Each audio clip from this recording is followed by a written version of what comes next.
আমরা ছোটবেলায় সেই কম বেশি সবাই মিলেমিশে একসঙ্গে এই খেলাধুলোগুলো করেছি। তখন সবার মন কোমলমতি এবং নরম হওয়ার কারণে কেউ কারো সাথে হিংসা বিদ্বেষ এবং ঝগড়াঝাটিতে লিপ্ত হয় নাই। কারণ তখনও তারা জানতো না স্বার্থপরতা কী জিনিস এবং হিংসা কী জিনিস।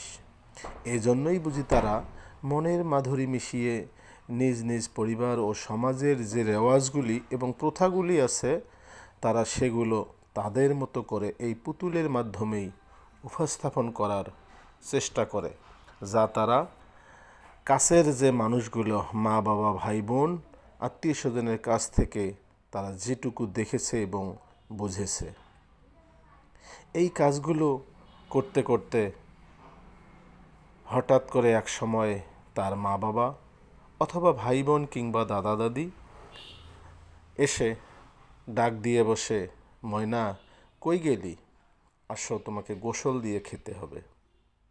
ঠিক ওই মুহূর্তেই তারা আগামী দিনের পরিকল্পনাটাও ঠিক করে নেয় বন্ধু এবং বান্ধবীর সাথে কি করবে পরের দিন। এভাবেই ছোটবেলার এই দিনগুলো সবার কেটে যায়। কি এক অদ্ভুত ব্যাপার! জীবনের চাকা যেন মুহূর্তেই গড়িয়ে যায়, ঘড়ির কাঁটাও যেন অতি দ্রুত গতিতে পার হয়ে যায়। সবার জীবনটা আসলে এরকমই।